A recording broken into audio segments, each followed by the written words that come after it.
What has this done for you? Because it's been an interesting journey from Iowa Central to Grandview to finding a place to train here this past year. Can you describe what it's been like? It's been super humbling, learning a lot, man. Just staying passionate about the sport. I mean, I think that's more important than any young guy need to realize. I think going the JUCO route, going NAIA route, a lot of guys thought I was on this level, and I've always believed I was, and that's another thing, confidence. I've always been confident in my abilities, my work ethic. Going back to Indianapolis and still training, I had to make some things work for myself, adjust a lot, but just being passionate and really wanting this, not needing it, but really wanting it, really wanting to be the best, and I think that's what's got me here. So you leave Des Moines, you go out to Indiana, back home. Who were you training with there? Where were you training? Who were your training partners? What kind of stuff were you doing?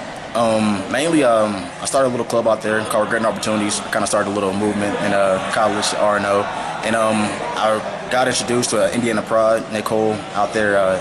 He brought me into a boxing gym, indie boxing gym. It's like a MMA / like grappling gym where some pro boxers are in there, some UFC guys are in there, and I just kind of took the routes of just working cardio with the boxers, man.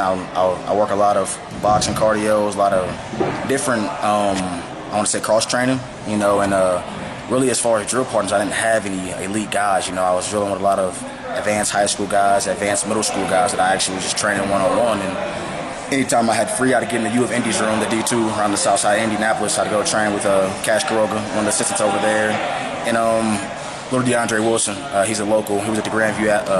He was registered at Grandview recently. He just got back to Indianapolis, working on some academic things, and he was a big help to my progress recently. And just making things work. Just pushing myself. I think when you have the skills, you have the ability, it's just about getting yourself there, your mind, your mental. I wrestled on big stages. I think it was all about just, like I said, staying passionate, staying confident. I didn't have the top elite wrestling partners, so that would kind of be in the back of my mind at sometimes. Am I doing enough? And I think that's what pushed me to do more. Am I doing enough? Nah, do more. Yeah, I was gonna say, how do you get your mind right when you know that you're 61 kilograms? Logan Stieber's up there at the Ohio Regional Training Center, and Kendrick Maple's rolling around with college guys when he's at Purdue, and so on and so forth. All those other 61 kilo guys are in college rooms rolling around with high level guys. How do you get over that?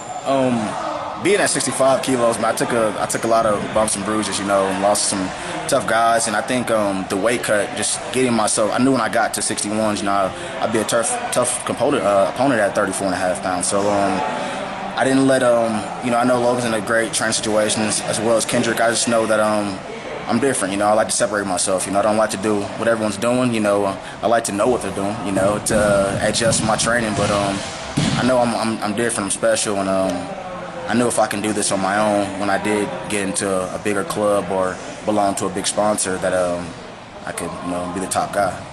So all these accomplishments this year, what does that do for you in the long run in terms of training situation and sponsorship dollars and all these maybe questions and things that would cause stress for you here in the last year?